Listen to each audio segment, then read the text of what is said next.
bienvenue dans Ushauri. Alors aujourd'hui, je vais partager avec toi une portion de l'Écriture dans Éphésiens chapitre 5, le verset 1 qui dit « Devenez donc les imitateurs de Dieu comme des enfants bien-aimés. » Alors il y a une autre version qui dit « Puisque vous êtes les enfants bien-aimés de Dieu, suivez l'exemple de votre Père. » Et une autre version dit « Puisque vous êtes les enfants que Dieu aime, puisque vous êtes les enfants donc que Dieu aime, efforcez-vous d'être comme lui. » Ah oui, alors pour aujourd'hui, nous retiendrons 3 points. Le premier point, c'est le fait d'être enfant de Dieu. Nous savons que tous les êtres humains ont été créés à l'image de Dieu, mais seuls ceux qui acceptent Jésus comme sauveur peuvent devenir ses enfants. D'ailleurs, Jean chapitre 1, le verset 12 nous le dit, mais à ceux qui l'ont reçu et qui croient en son nom, il a donné le pouvoir de devenir enfant de Dieu. Alors un enfant de Dieu, c'est celui-là qui a accès au trône de la grâce par la prière. Un enfant de Dieu, c'est celui qui obtient la compassion de Dieu. C'est celui qui a confiance en Dieu, son Père, pour subvenir à ses besoins. C'est celui-là qui a la garantie d'une vie éternelle. C'est celui qui a l'assurance de voir Jésus face à face. Un enfant de Dieu, c'est celui qui a des droits spirituels et des privilèges, notamment la guérison, la protection divine, l'héritage éternel en Jésus-Christ. Alors, le deuxième point que je veux retenir dans ce passage, c'est l'amour que Dieu porte à ses enfants. Ah oui, Dieu aime tellement ses enfants. Alors, en quoi consiste cet amour? L'amour de Dieu se manifeste par des caractéristiques telles que la bonté, l'humilité, la douceur, la patience. Il y a tellement d'attributs de Dieu qui se regroupent autour de l'amour de Dieu. Et la plus grande manifestation de l'amour de Dieu, c'est le don de son Fils unique Jésus-Christ. Jésus qui est mort à la croix et qui a souffert pour que toi et moi, nous soyons sauvés. Alors, le troisième point que je veux retenir dans ce passage, c'est le fait d'imiter. Ah oui, c'est quoi imiter? Le dictionnaire nous dit que imiter, c'est le fait de reproduire ce que quelqu'un d'autre fait. C'est le fait de chercher à reproduire volontairement ce que quelqu'un d'autre fait. On peut imiter les gestes de quelqu'un, on peut imiter les actes de quelqu'un, on peut imiter tellement de choses de quelqu'un. Mais la question à savoir, c'est qui imites-tu? Ah oui, qui imites-tu? Alors, dans notre siècle d'aujourd'hui, en fait, on imite tout le monde. On essaye d'imiter des personnes qui sont à l'avant, des personnes qui sont à la lumière, des personnes même en tant qu'enfants de Dieu, on imite même des personnes qui ne nous apportent pas le modèle, l'exemple. Il y a tellement des gens qu'on essaye d'imiter, de reproduire. Par exemple des stars, par exemple des artistes, par exemple des amis d'école. Un ami d'école qui a un mauvais caractère, qui est rebelle, qui n'écoute pas, qui parle méchamment, on trouve que celui-là, il a la popularité, on veut être comme lui. On voit un artiste, une star de cinéma ou de musique à la télévision ou sur les réseaux sociaux, on essaie de l'imiter, imiter sa façon de s'habiller, alors que la personne s'habille presque dénudée. Et donc, on imite des personnes qui ne nous apportent en gros rien, qui ne nous apportent rien, qui nous emmènent plutôt sur un chemin de la perdition.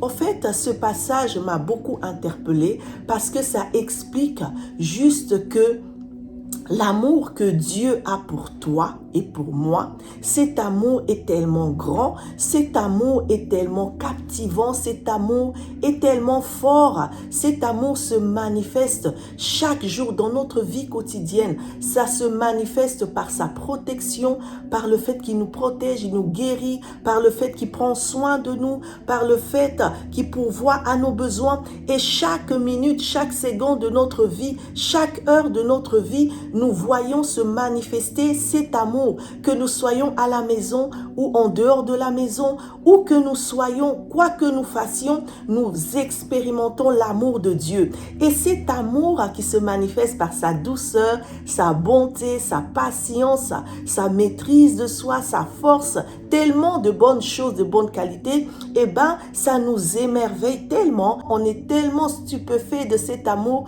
on est tellement dans la joie d'expérimenter, de connaître cet amour, que ça nous pousse à être comme lui, que ça nous pousse à le choisir comme modèle. Ah oui, c'est ça. Nous le voyons même dans notre société.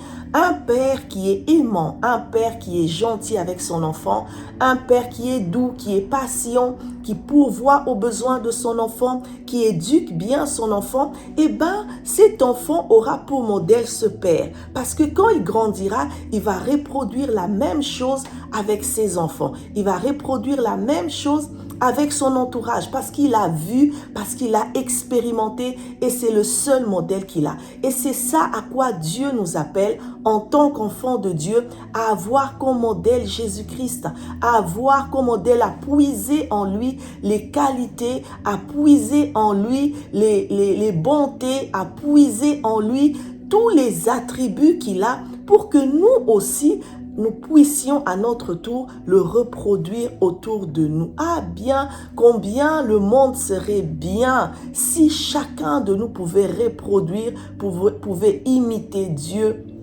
au lieu d'imiter des personnes qui ne nous apportent rien, des personnes qui nous emmènent sur un mauvais chemin, des personnes qui nous égarent du droit chemin, des personnes qui nous empêchent d'être nous-mêmes enfants de Dieu, nés de Dieu. Alors arrêtons d'imiter ces personnes, parce que ces personnes non plus ne sont pas des modèles. Ces personnes aussi cherchent des modèles qui peuvent imiter. Mais alors tu es enfant de Dieu, aie comme modèle ton Père. C'est important d'avoir comme modèle ton Père. Il y a un mot qui m'a vraiment touché dans cette version qui dit « Efforcez-vous d'être comme lui ». Il y a beaucoup de gens qui disent « Ah oui, je n'arrive pas à être bon. Ah non, je n'arrive pas à être patient. Je manque de douceur même dans mes paroles. Eh ben, je vais prier que Dieu par sa grâce puisse me rendre doux, que Dieu par sa grâce puisse me rendre bon, puisse me rendre patient. Eh ben, tu es là, tu attends. Ah ben non, la Bible dit efforcez-vous. C'est quoi s'efforcer? S'efforcer, c'est faire des efforts, c'est surpasser, c'est puiser en soi quelque chose, une puissance qui va t'aider à faire ce que tu n'as jamais fait. C'est ça, s'efforcer. Eh ben, tu as besoin, si tu sais que tu es quelqu'un qui n'a pas de douceur, tu le sais au fond de toi, que tu veux être doux, mais que tu n'y arrives pas, eh ben, efforce-toi. Quand il y a une situation qui t'appelle à être doux ou à être douce, efforce-toi. Puise cette puissance au fond de toi. Bien sûr, tu pries pour que Dieu t'aide, mais tu dois aussi avoir la volonté de changer. Tu dois aussi avoir la volonté d'être comme ton Père Dieu. Tu dois avoir cette volonté, malgré que la tentation sera là, malgré que l'épreuve sera là, mais tu vas passer outre. Tu vas te dire non, je dois être doux. Non, je dois parler avec douceur. Dès que tu sens que tu veux ouvrir la bouche et que des paroles méchantes veulent sortir, eh ben tu te retiens, tu fais un effort. Dieu nous appelle à faire des efforts. Ce ne sont pas des choses qui sont innées en nous, c'est des choses que nous devons rechercher. Alors recherche les attributs de Dieu, recherche d'être comme ton Père, recherche d'imiter Dieu, recherche parce que tu es enfant de Dieu et Dieu t'appelle à l'être et à le faire. Alors tu vas me dire, eh ben moi, je ne sais pas je n'ai pas vécu cette relation père-enfant, je ne sais pas comment vivre cette relation avec Dieu parce que peut-être que je n'ai pas de père, peut-être que j'ai pas connu mon père, peut-être que mon père m'a abandonné, peut-être que mon père est décédé. Eh ben j'ai une bonne nouvelle pour toi. Dieu, c'est le père des orphelins, c'est le Dieu qui prend soin des orphelins. Alors prie Dieu. Si Dieu voit en toi cette volonté d'être son enfant, cette volonté de le prendre pour père, je t'assure, il va se révéler à toi et il va te couvrir, il va manifester son amour envers toi et tu sentiras cet amour de père, je te l'assure. Tu es peut-être là, tu te dis, ah non, moi je n'aime pas les choses spirituelles, je n'aime pas les choses de Dieu, être enfant de Dieu, qu'est-ce que ça va m'apporter et tout ça. Moi j'ai une bonne nouvelle pour toi. J'ai une bonne nouvelle pour toi parce que tu sais, Dieu met devant nous le bien et le mal. Dieu ne nous force pas. Tu as le choix d'accepter Dieu ou de ne pas accepter Dieu. Mais ce que je vais te dire, c'est que si tu acceptes Dieu, tu ne seras pas déçu. Si tu acceptes Dieu, tu auras des avantages, des privilèges d'être enfant de Dieu. Tu as en toi l'héritage. Tu as en toi la vie éternelle. Dieu ne t'abandonnera pas. Tu sais, le monde est en train d'aller mal, mais si tu as Dieu, Dieu va t'aider dans ce mal à pouvoir t'en sortir. Dieu va t'aider à être debout. Dieu va t'aider à avoir la joie là où les gens ont la tristesse. Dieu va t'aider à avoir la réussite là où les gens ont l'échec. Dieu va t'aider à avoir la guérison là où il y en a qui ont la maladie. Dieu va t'aider. Tu ne seras plus seul parce qu'il y a une puissance plus que toi qui va t'aider, qui sera là jour et nuit. Il va te soutenir jour et nuit, il sera là. Alors tu n'as que des bienfaits, tu n'as que des privilèges d'accepter Dieu dans ta vie. Alors tu vas peut-être me dire, ah non, moi je suis jeune, j'ai pas le temps d'accepter Dieu comme père, je suis encore jeune, j'ai la vie devant moi, je vais d'abord m'amuser. Eh bien à toi je vais te dire une chose, la vie est tellement courte. La vie est tellement courte. Aujourd'hui, si Dieu décidait de prendre le souffle de vie qu'il a mis en toi, que deviendrais-tu? Où irais-tu? Où irais-tu? C'est vrai, il y a un temps pour s'amuser, mais il y a un temps aussi pour rechercher Dieu. Il y a un temps pour s'évader, mais il y a un temps pour se concentrer sur Dieu. Eh bien, concentre-toi sur Dieu, parce que la vie va comme elle va, et tu ne sais pas de quoi sera fait le lendemain. Tu ne sais pas où tu seras demain. Alors cherche Dieu pendant que tu es jeune. Cherche Dieu, les désirs du monde, ça t'amènera nulle part. Tu vas t'amuser pendant un temps et puis après, vanité des vanités, eh ben, tu auras envie d'autre chose. Tu auras envie chaque fois d'une chose que tu n'auras pas. Tu n'auras pas satisfaction parce que la vie est comme ça. Mais si tu cherches Dieu, tu auras la paix du cœur. Tu seras rassasié parce que chaque jour, il fera pleuvoir sur toi sa pluie. Chaque jour, tu pourras puiser à sa source et tu boiras de cette eau qui ne tarit jamais. Alors joins-toi à moi et nous allons prier. Éternel, notre Dieu, nous te disons merci d'un cœur reconnaissant.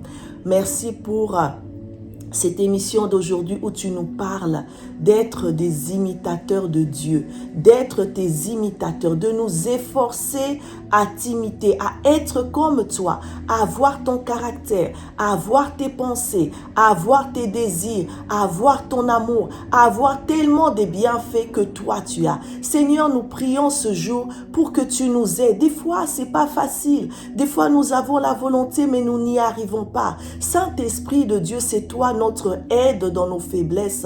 Aide-nous à être comme toi. Aide-nous à te ressembler. Aide-nous, Seigneur, à ne pas prendre, Seigneur, le caractère que le monde veut que nous ayons. Aide-nous, Seigneur, à faire mourir notre chair, mais à nous revêtir de ton esprit, à nous revêtir de ton caractère. Nous prions, Seigneur, toi qui sondes les cœurs et les reins, que tu sondes le cœur de quelqu'un ce jour, quelqu'un qui a fermé son cœur à toi, quelqu'un qui ne veut plus entendre parler de toi parce qu'il a été déçu, parce qu'il a été découragé par les situations, par les événements, même par les personnes. Je prie que toi, Père, qui es le Dieu d'amour, que tu couvres cette personne de ton amour, de ta grâce et de ta bonté. Manifeste-toi puissamment, que dans nos vies de chaque jour, Seigneur, que nous puissions refléter qui tu es, que nous puissions glorifier ton nom, Seigneur, par notre caractère, par notre façon de parler, de penser et d'agir. C'est au nom de Jésus que nous avons ainsi prié. Amen, amen, amen. Alors je te dis que Dieu te bénisse, n'oublie pas et force-toi d'être comme Dieu ton Père.